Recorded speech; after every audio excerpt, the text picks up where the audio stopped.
Welcome to CSIS Online. The way we bring you events is changing, but we'll still present live analysis and award-winning digital media from our Dracopolis Ideas Lab. All on your time, live or on demand. This is CSIS Online. In the name of the Center for Strategic and International Studies, CSIS, it is a pleasure to welcome to our audience and to wish you a good afternoon. I am Dan Rundy. I am the Vice President of the Center for Strategic International Studies, CSIS. I also head the Global Development Programs and for the Americas at the CSIS. Today, I'm going to speak with Mr. Victor Bisonó, who is the Minister of Industry and Commerce and SMEs of the Dominican Republic. I am most thankful to the Minister and to the Embassy of the Dominican Republic for joining us in this event. Before we begin formally this event, some logistics. This event will last about 1 hour. We will have simultaneous interpretation, and you can see on the Zoom screen an icon with a globe that says interpretation. Please select your preferred language. During the second half of the event, we will have a question and answer session. Please submit your questions through the link available on the event page or via the chat feature here in Zoom. So now we will begin. Now, the pandemic caused, or the coronavirus, had a very detrimental effect on the Dominican Republic and the rest of the hemisphere. COVID presented very significant challenges and exacerbated the weaknesses that existed in our region in public management and also economic inclusion. But during approximately 30 years, the Dominican Republic has been a light in the Caribbean. It had a constant economic growth with a president that was reflected in the reduction of poverty and that placed the Dominican Republic amongst the most important economies in the region. In the last year and a half, it is estimated that the Dominican Republic contracted by 6.7%, and that the poverty index increased a bit. But I believe that with the conversation that we're about to have, we will hear that there's hope for a change. The bilateral relationship between the Dominican Republic and the United States has been built throughout the years. It's strong. It is key for both countries since we share fundamental values and common objectives in trade, democracy, and of course in security.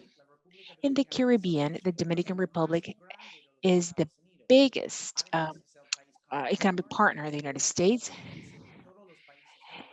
Now, it has the closest relationship with all the countries, the closest relationship amongst all the countries that are part of the CAFTA, or the Dominican Republic Central America Free Trade Agreement.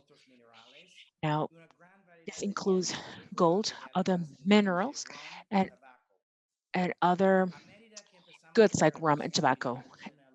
Now that we see the light at the end of the tunnel, this pandemic, it is imperative that we stop and reflect on what can be done today so we can recover the economy in the Dominican Republic in an effective manner. Now, this event will talk about how to face the challenges and improve the opportunities in the Dominican Republic and the role that the United States can effectively play. So I am so sorry, Minister, for this long introduction, but I believe it's important so we are on the same page.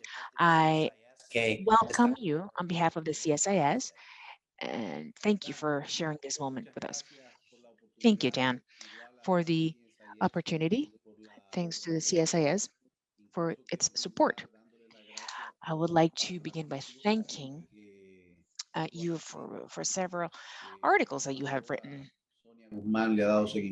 Ambassador Sonia Guzman has followed up, and we want to definitely thank you for the opportunity to reach through you those followers that follow us and follow you. We definitely are living in a very different, special period in time, and we are facing different challenges because we know that they're global due to this pandemic. The Dominican Republic, thanks be to God, first of all, for the opportunity that He has given us as a country, and also because of a change of government uh, led by Luis Abinader Corona, who's a young man who has very clear criteria to lead this government with transparency, institutionality, competence, and uh, with the objective of strengthening us. Um, uh, this is why we have faced the pandemic as well as we have. Now, sometimes we will see that maybe we cannot get on a plane if we don't have the COVID vaccination, if you don't have that certificate. So Dominican Republic has had the opportunity through the president, the vice president, in a cabinet to be able to have, well, there are 10 million, the population of about 10 million, and 7 million of them have received the first shot, and about 40% of the citizens have the second shot. And we started approving a booster shot, a third vaccine. So that has given us the chance to have some peace. So now we go to a different economic focus, which is coupled by God's blessing. For example,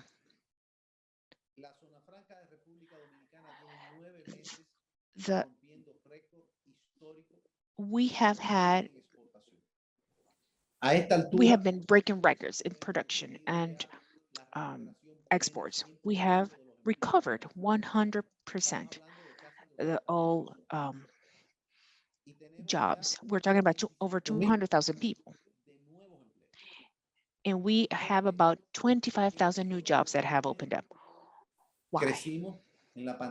Because we are the second exporters to the United States. We have a good medical team, and we're talking about a medical team that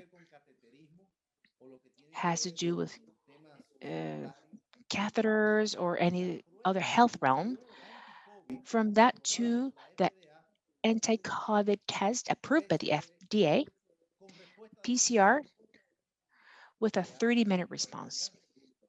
This is done in the Dominican Republic. Another sector of the free zone where the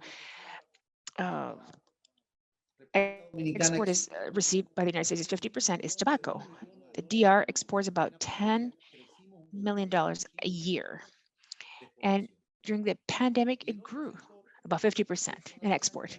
And the other sector in the duty-free zone is services. For example, if you have to stay home and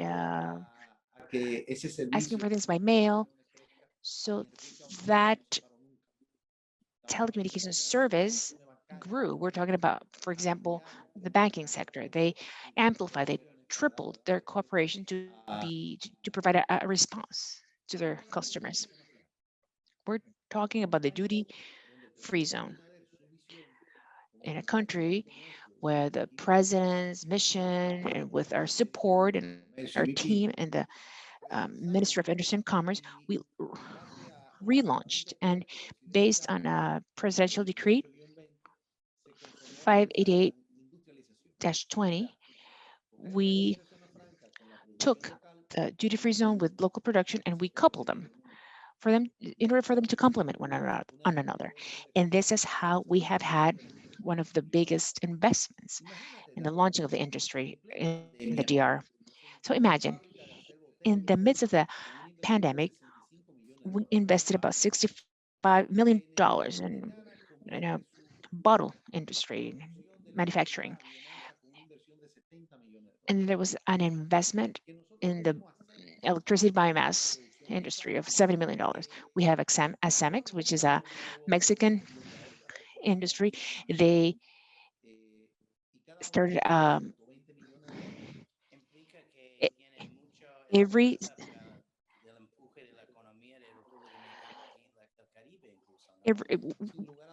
they built a mill, and it implies that we are breaking records this year in service and internal placement led by the construction industry, but we're also providing for the region.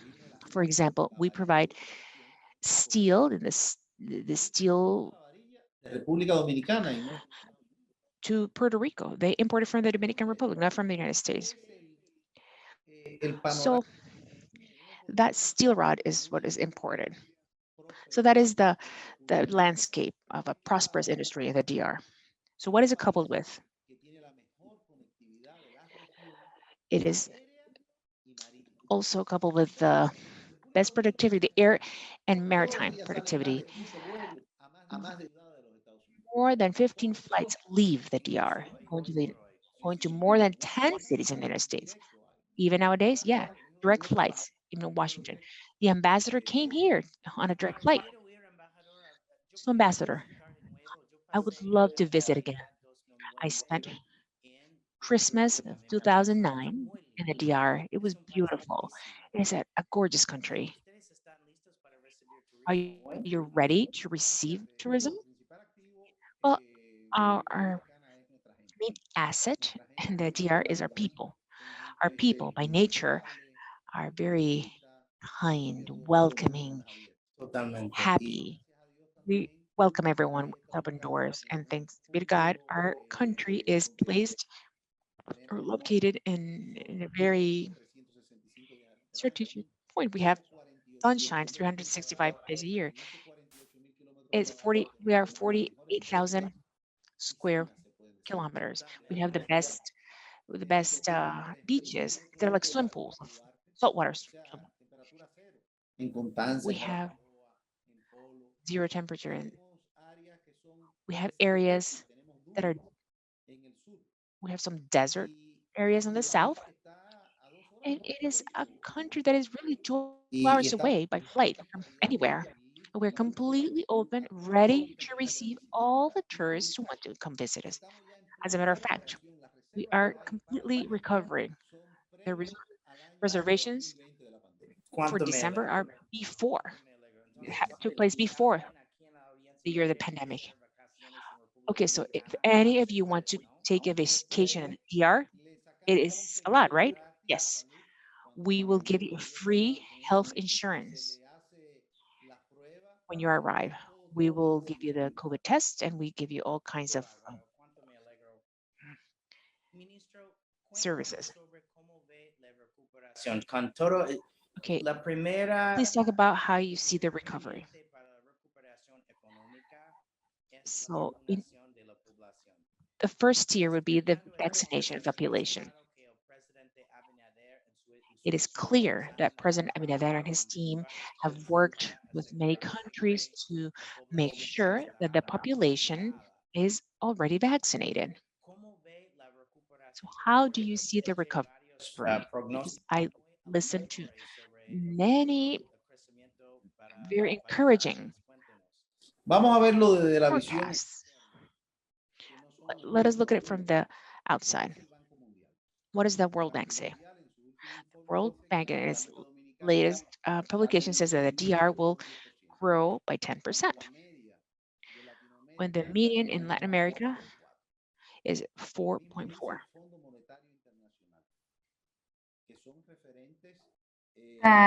These organizations are obviously organizations that we do not control. Our central bank, I can tell you that our reserves in dollars are the largest one, $12,500 million in reserve that we have.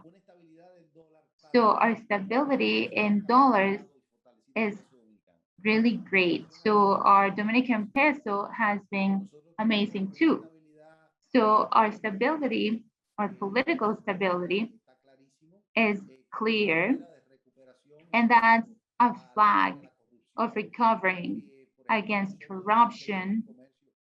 And even though we have been in transition because of the pandemic and the political transition,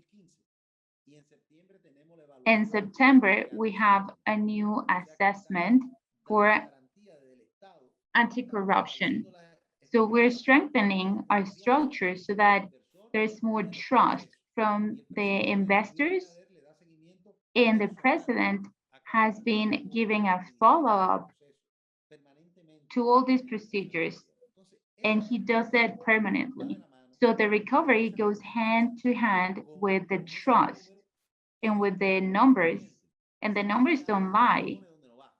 Maybe the person that moves the numbers around, but no, the numbers are the result of the internal assessments and the result of the internal assessments from the government, so that people can see that things are changing and they trust us completely.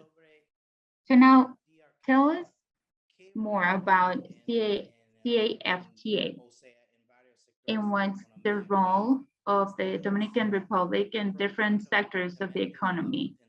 So, well, before CAFTA-DR, the income of the Dominican Republic citizens would not get to even $2,000, and now it exceeds that.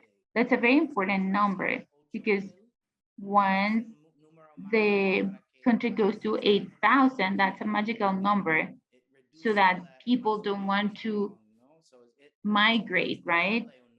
So a number like that is really good. It has double in 20 years, or it will double in 20 years. Yes, and I think that CAFTA can improve, of course, but it has been great, obviously, until now. And because of the pandemic, it has been really difficult because we have been taking care of different sectors, agriculture, exports. We've had to be very careful, but we are a very important partner of the US, and that's very important to us. And at this moment, speaking more, not only about CAFTA, but I want to talk more about the region. In the region, for several reasons, and I'm not going to give details, there are many countries that do not have the three different stabilities: social, political, and economical, and also vaccination rates. If we go to Chile, they have a reform. And if we go to Colombia, there's a proposal of tax reform, and there are different protests. In Peru, there are different procedures in regards to the president, and there are confrontations, and there have been very unstable, political unstable. We wish them the best, but that's what's happening in Nicaragua. There's a lot of persecution against the political opposition, and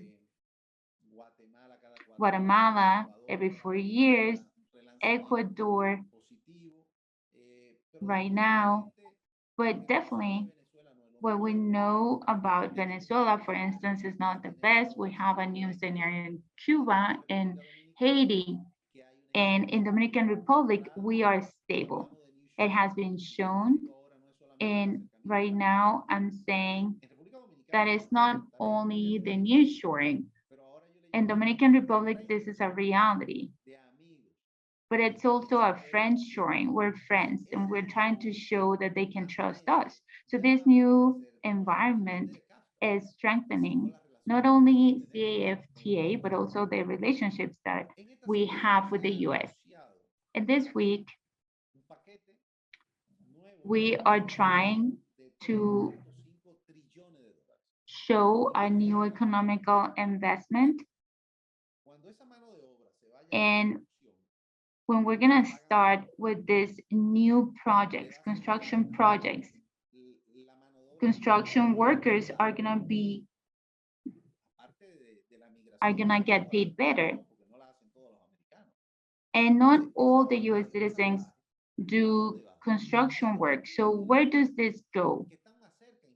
To the friends that the US has, because they can have a legal and stability and also economical stability with us in Dominican Republic.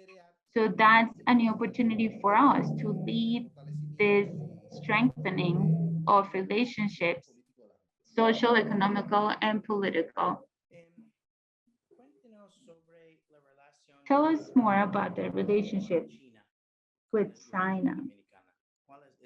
What's the relationship between China and Dominican Republic? Well, they're not an investing partner yet. I think China, it's a country that is very important, and I'm a Democrat, so it doesn't matter what's the political background. And of course, they've taken opportunities, financial opportunities.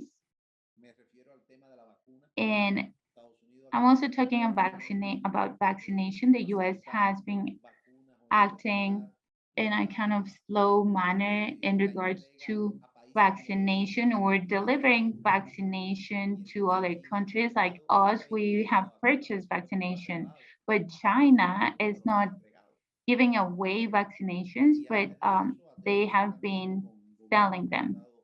And they have, of course, been closer to other countries to be able to sell the vaccination. And now they're even inviting other countries with proposals, investing proposals, and also with Dominican Republic, but a real investing between China and Dominican Republic, no yet. We're not there yet. And what is the role that you want to see that the US plays with Dominican Republic or in the region? What is that? You're here, the ambassador is here. So what is the message that you want to send to politicians and your friends here in the US? What is that we should do to help you better? Well, I have mentioned several times the word friend or friends. And I'm saying that because we have a great relationship and we have 2 million Dominican Republic citizens here, and they're great in culture and sports and businesses. Dominicans have an 80% of stores, little stores in New York, 80%. We have teachers here, we have artists that live here and that they're great in what they do. They're politicians. We have a congressman here in DC from Dominican Republic, and we have others that are great at what they do. But those Dominican Republic citizens that are here send every year money to the Dominican Republic. And this year, even though there was a pandemic, these people have doubled the money that they send to our country. We received $9,000 million in our country. They send this money to their families in Dominican Republic. And this is a reality, and it doesn't depend on politics here or over there, but we need to be closer. And the US is the first commercial partner from Dominican Republic, right? So the US like it or not, has a very good relationship because they're helping us to combat drugs, human rights issues, investigations, and we're always working close together. So I think that we need to strengthen those links. And we also think that where I suggest, for instance, yesterday I was with Governor Tulio from Puerto Rico. He's an excellent person. He's my friend too. I've had the opportunity to work with him with the Cuenca of Caribbean with Reagan in the 80s in the US and Dominican Republic. We're working together with funds. It was called the 936. And today in PR in Puerto Rico, there are $90,000 million to reconstruct Puerto Rico, but they don't have people there. They don't have construction workers there to be able to do it. So they need to get people that can work over there and rebuild. In Dominican Republic, our citizens are ready to go and help. So we have to interact more and closer together. And this is a very important issue. Speaking about Haiti too, we need that the international community can aid Haiti, can help Haiti so that they can be more stable. Because we, in this case, and this is a reality, the president gave me instructions to provide aid to Haiti, to help with hospitals, to bring food. And we actually helped and we asked international organizations to help them because they don't have enough food. And in Dominican Republic, we cannot help more to the stability of the country, but because of the background of Latin America, we cannot help more, but the US can help more. And we can work together again combating drugs and illegal trafficking. We can work together in environmental issues. Right now, we have a huge problem in the Caribbean with sargasso or algae, and all the Caribbean countries, it goes to Mexico, to Dominican Republic, and we need to know how to stop this and investigate it. There are other issues talking about nearshoring and friendshoring. Nearshoring has already passed for many decades in Dominican Republic, but I think it's true that after the pandemic, I think that we're gonna have a type of partnership with China, the US and other countries, and I think the Dominican Republic is gonna benefit from this, Central America, I hope Mexico too, and other Caribbean countries. So how can you imagine that some sectors are going to benefit because of the supply chains? What do you think are the sectors that could benefit from Dominican Republic if there are these supply chains from China? Well, obviously, Dominican Republic has citizens that have a lot of experience in different sectors. And we have experience in strategies. We're good with logistics. Connectivity and the ease that we have.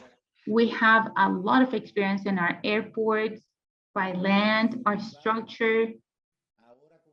So now with the launching of a new law, yes, and I had the opportunity to basically create this association, APP, we can strengthen more the infrastructure that we need to be able to grow more in Dominican Republic. And I think that we need to keep working with the new president because he's a leader. And this, we need to be an example for the rest of the region. I want to say that you are already an example fighting against corruption. This is a new campaign from the president.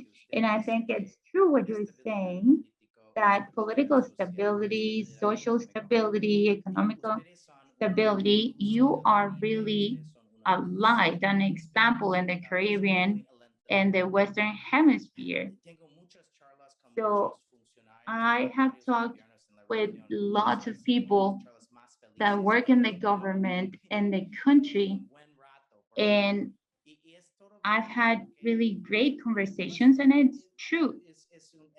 Dominican Republic has an excellent government right now, and the prognostic is really great. And I feel very optimistic about the future of Dominican Republic. I want to talk also about agriculture. We have avocado. We have avocado, organic banana, cocoa, vegetables, and tropical fruits, for example. We are big producers and we can consolidate them more. We are waiting for this certification that was stagnant due to the pandemic of our slaughterhouses. They were stagnant due to the pandemic, like I said, like to be able to export meat. To Puerto Rico, for example, we are willing to strengthen. We hope to strengthen different areas of our commerce. And through the years, and the Dominican Republic, the trust for foreign investment has grown. And that's why I said that President Abinader created an industrialization group. We are importing $4 million of product in the duty-free zone. We are trying to see how can we bring that foreign capital. For example, about 2 weeks ago, a photovoltaic plant of 120 megawatts was opened up. We have also windmills to produce energy. We are changing with specific programs.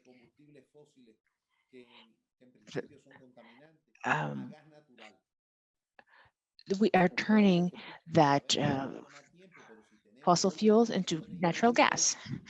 I know that it's going to take time, but if we receive more investment, we can go faster, and this is very attractive.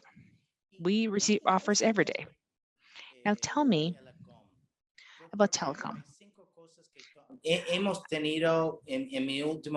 think we have had about 1 million Zoom calls. So you have had about 2,000 in the last 15 months. What are the takeaways? One is your social capital. March 12th, 2020 is the same. Your social capital is the same as July 15th of 2021 because it's been very difficult to travel, more or less. For example, we're going to have this partial divorce with China. This implies shifts in the supply chains with time. We have had more e-commerce, digital learning, distance learning, e-government in the last 64 months, 64 weeks compared to the last 64 years. And I think that the digital deficit will close. either China or the East. And the fifth one is that we have an Oscar. We could give an Oscar to all the countries in 2023, and all the countries are going to stand up and they are going to give one of three speeches. I would like to thank Vladimir Putin for solving my vaccination problem, or Xi Jinping for my, or the Occident for solving my Todavía shots or vaccination problem. We have to solve this issue, right? Well, there's another one more that's missing. The one who is going to thank their own leaders, like the DR. They will thank President Abinader and his health cabinet. Why? Because they purchased the vaccination and the private sector that purchased it. Yes, I do agree. el performance de República You Mexicana. have to compare the performance of the DR with the high vaccination rate compared to many countries in the region that I'm not going to name, but I could name them, and you could name them, which have very low numbers, lower than yours, the vaccination numbers. So what you have done is worth highlighting. I think that in order to stimulate the other countries, I can share that percentage-wise, we reached a point where we led the vaccinated citizens as opposed to the unvaccinated citizens. We not only have that vaccination, but we have logistics. The people, listen, Dan, there were no incidents in any vaccination centers. Everybody behaves, they wait for their turn, and we have had really good management. Okay, two more questions because I have loved this conversation. Creative economy, art, music, cinema, design, fashion. Es, yo creo que es más grande que I think that in the economies that grow and that want to expand beyond middle income countries, they have to have innovation-led economic growth. Part of that is that creative economy, and that includes education, intellectual property protection, fostering freedom of thought, freedom of assembly. My preference is, to have freedom of religion, for example, several aspects that are missing. And you do have all that. I imagine that the creative economy is an opportunity for the DR. Totally, absolutely. We have had the opportunity to talk about the orange economy. We have been able to launch based on a law. Like I said before, I know from Congress, which is the movie laws. We have movie studio, Hollywood, with English investment, and now there's another project supported by the president in Puerto Plata with another cinema project, and that now I will take advantage to put a plug in, no? Any artists or sports figures that go to the Dominican Republic, they are quite visited. We're quite visited by them. They go to the sports complexes, the golf complexes, the beaches, and it's quite a blessing. And that is as a matter of services. We have art and culture centers that are #1 in the region and that are kept well. So my last question regarding the digital infrastructure. So it is how is it? Who are your providers? What is it like? Well, we have had the opportunity to be at the forefront in the region. I'm going to mention some names without wanting to, promote them.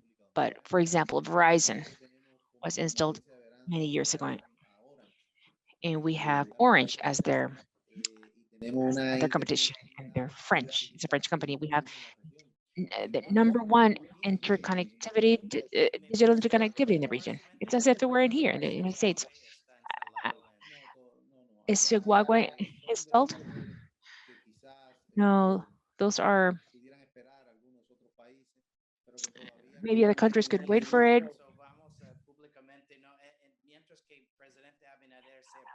While President Abinader is president, we are not going to have Huawei in the DR. No, that is the president's decision. And if he makes that decision, then we will support it. But what I am saying is that currently we have very good interconnectivity. I think it's the best one in the region. Same as in the United States, same conditions. When I made international phone calls from the DR, they were perfect. Yes, let me give you an example. That is, this is the growth, for example, reflects the growth of the call centers. If they didn't have that connectivity and reliability, they wouldn't have that growth. If there's another issue, it's because they want to compete in a space or in the issue of data recognition technologies, and that is not for the DR, but maybe for something else. Nowadays, trade is based on information and data, and whoever has that has a lot of power to establish enterprises. I think that's a very interesting point because in the DR, the president, I mean, equal opportunity, public bidding, follow up, and all the rules and regulations. He can guarantee that everybody can participate and quality will continue to improve. So the economy for the DR, how has it been impacted by the pandemic? For example, I don't know, in terms of several sectors, are some of them are going to have more emphasis, like e-commerce?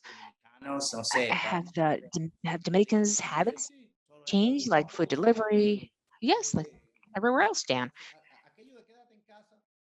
The hey, the stay home order, you know, uh, made the e-commerce grow and home deliveries. For example, we're talking about a technological jump. I think that already happened. A debt. So all citizens would have knowledge and access to technology.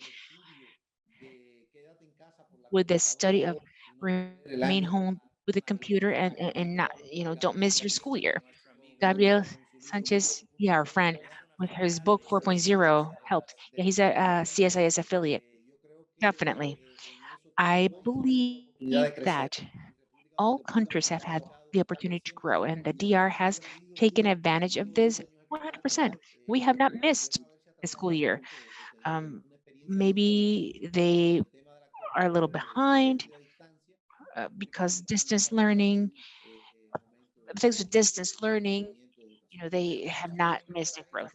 Okay, Minister, I have many questions from the audience, but I think that since the DR is doing well, I am noticing that the questions come from a perspective that says, as you are a light in the region, how are you going to support other neighbors? I'm going to read it in English and then I will translate it. How can the Dominican Republic work with other countries in the Caribbean and strengthen economic integration as part of the post-pandemic recovery?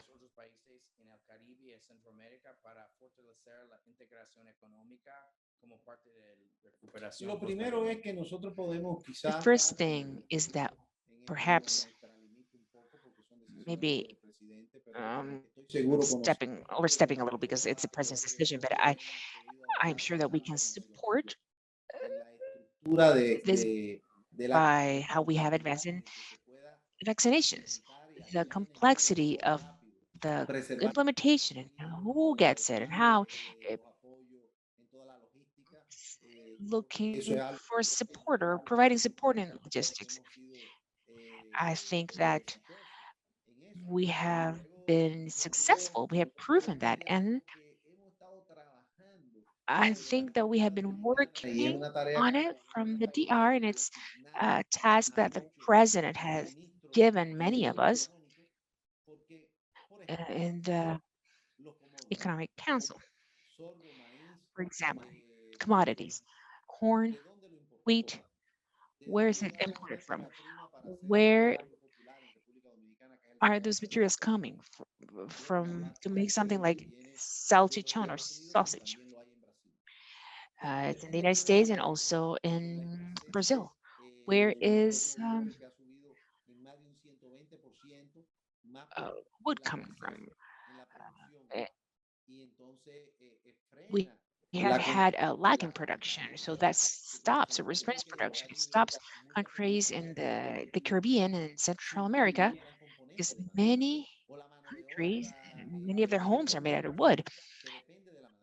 So the workforce also depends on wood.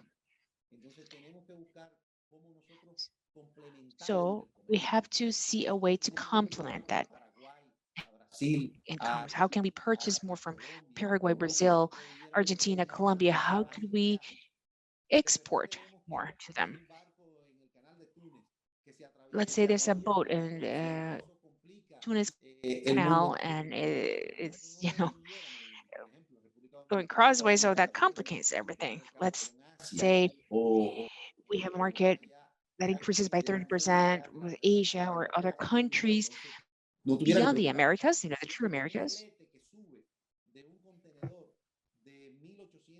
From $1,800 to $18,000, $20,000, $15,000, $16,000, and all of a sudden it's more expensive than what they have inside. So if we could build that in the Americas, I think that would be a great proposal. And Dominican Republic is trying to look for alternatives. We have other questions. What perspective do you have in Dominican Republic in regards to oil projects? We have several ones, and we hope that with expertise, we can work together in different proposals. And we, by law, every Friday have to review the oil products and what are the news of the past 11 months that is increasing because we import all the oil products. So it would be great for us if we had some type of oil, of course, in our land or in our oceans in Dominican Republic. But yeah, that we hope so. Hopefully God can hear you. Well, we have two more questions, and I'm gonna read this in English and later on in Spanish.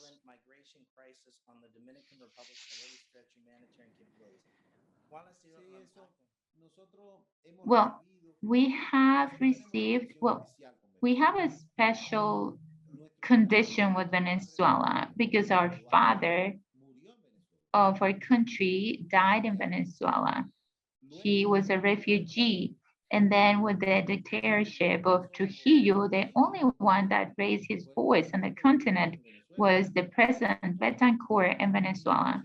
And Trujillo actually put a bomb in his car and exploded the car due to this. So I have been in politics for 40 years, and I actually grew up in Venezuela with their political party. So there's a lot of connection and commitment with the refugees that were persecuted. And actually, my father-in-law died in Venezuela, and my father-in-law met my mother-in-law in Venezuela. So there's a commitment that goes beyond with the relationship of Dominican Republic and Venezuela. And we have welcomed Venezuelan citizens, and the President Abinader has recognized and determined and recognized paperwork from Venezuelans, even if they were expired. So how many Venezuelan citizens you have in Dominican Republic? I would say 100,000, something like that. That's a great number. You're accepting 100,000. That's really a great gesture on your behalf. Yeah, definitely. Okay, on the topic of agricultural goods, mi amigo Charlotte Ponticelli My pregunta friend Charlotte Monticelli is asking if los trabajadores de caña de the azúcar sugarcane workers might factor in the DR plans for growth and recovery post-pandemic. I don't know. Well, they do have it. They're only workers in Dominican Republic, not only in sugarcane, also in rice and coffee and construction workers. So it cannot only be focused on one sector. And actually, in sugarcane, in the sugarcane sector is a private sector, and 90% of the investment is private. And if there was a crisis, it was overcome in regards to sugarcane workers in Dominican Republic, and they all have access to have security, to have basic things for any human being. I also want to talk about Venezuelan citizens because you accepted 100,000 citizens from Venezuela during the pandemic, and the economy had fallen at a 6%. Tourism is recovering, but you accepted all these people, and it also comes with a social implication for Dominican Republic to accept so many thousands, and a lot of people have also fallen in poverty. But how is that you can keep working with the US and international organizations? What can you do to close this gap of poverty? You're talking about 8,000 per person that has increased in regards to the progress, but what can you do with the gaps that are there because of COVID? How can you think that the international organizations can help you? Well, they can help us to keep developing different projects,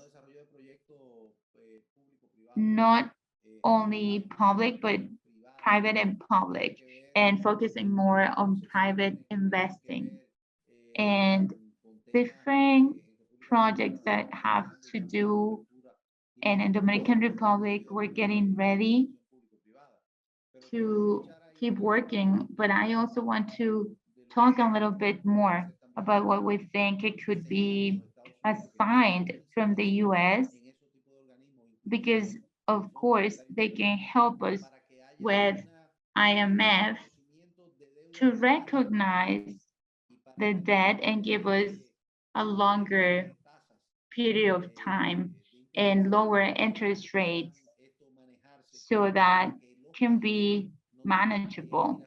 So countries don't have to do restructuring financially, and that can increase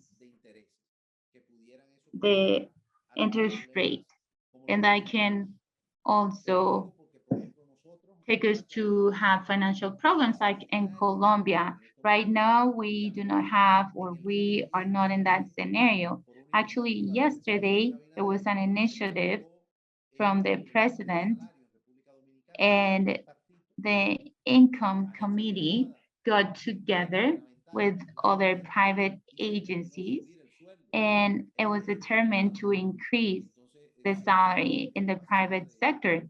So that gives more empowering to the citizens, but that has to go hand in hand with a macro initiative So it would help if the IMF can give us an extension. Two more questions.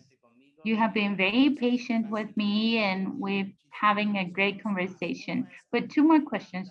And I actually love the beach in Dominican Republic.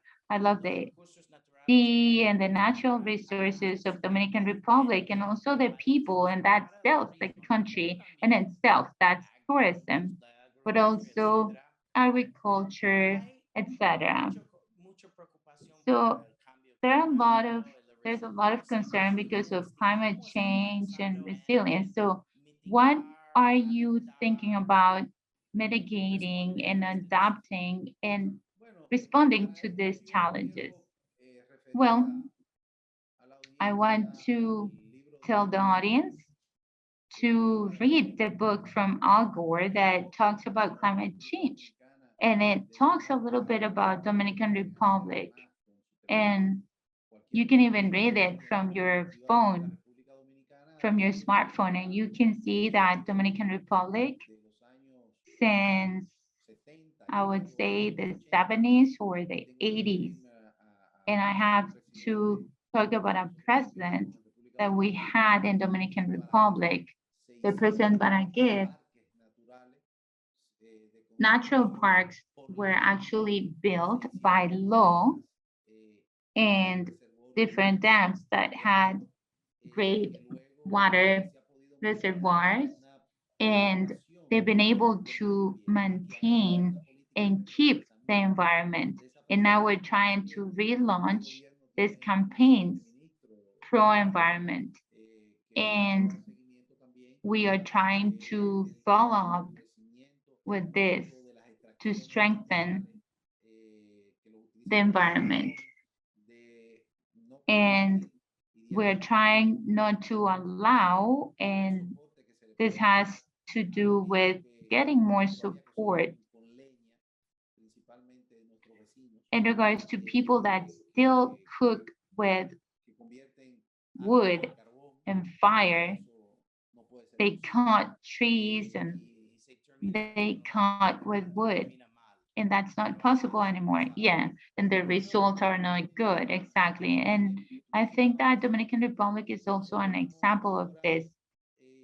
We are trying to work together with Brazil because we had an illness that was called merma, and we are trying to launch and grow more coconuts, and we're trying to import a plant that is smaller, and a traditional coconut palm would give us 30, but with this new palm tree, we would have 300 with a plant. So the Minister of Agriculture is a very experienced person. He has a lot of knowledge and he's also a producer, and we're trying to innovate in regards to production and new innovative ways. And we want to talk a little bit about fishing. There are a lot of concerns in the US in regards to fishing with the Western Hemisphere and illegal fishing. So this is a challenge for Dominican Republic too, because of Chinese fleet or maybe from the US. Is this a challenge for Dominican Republic? It has been. And you're mentioning something that I actually had to see firsthand. And this is a global concern, not only at large fishing scale, but also at a short fishing scale. We have a species, it's called the lord of fish, and they actually protect our sand. And 2 weeks ago, the president actually protected or launched a campaign to protect this species. We have other species that are fish and are poisonous. So we have boats from Japan and from China that are coming to our territory, and they send their nests to catch our species, and that's dangerous. And we have some neighbors that come close to our sea and small boats, and they catch fish. And this species called bovies. They're actually birds, and they capture their eggs. And we're also trying to protect turtles on the seashore. And unfortunately, what happens, and doesn't happen in Dominican Republic, but for example, talking about the panda bear, they were talking about let's take care of panda bears globally. And it was the same with turtles, with sea turtles.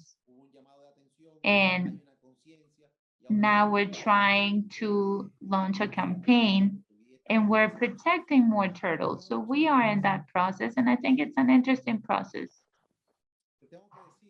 And now I have to say something that we all have to take care of and start with a new process. And this is the control of waste management.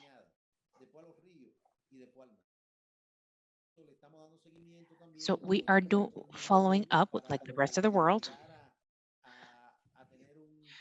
to be able to reach a point where we are not working with any plastic bags, you know, the plastic straws. We want to do paper straws or new materials like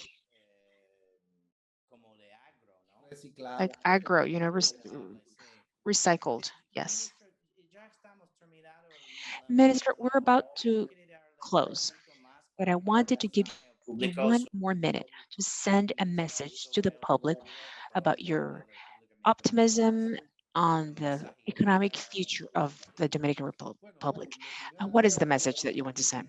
Well, first of all, I want to thank you, Dan, for this opportunity to be able to connect with the public. You know, I'm sure that we have recorded this, right, on YouTube, thanks to technology. So I would like to tell you all that the Dominican Republic is a country with happy citizens,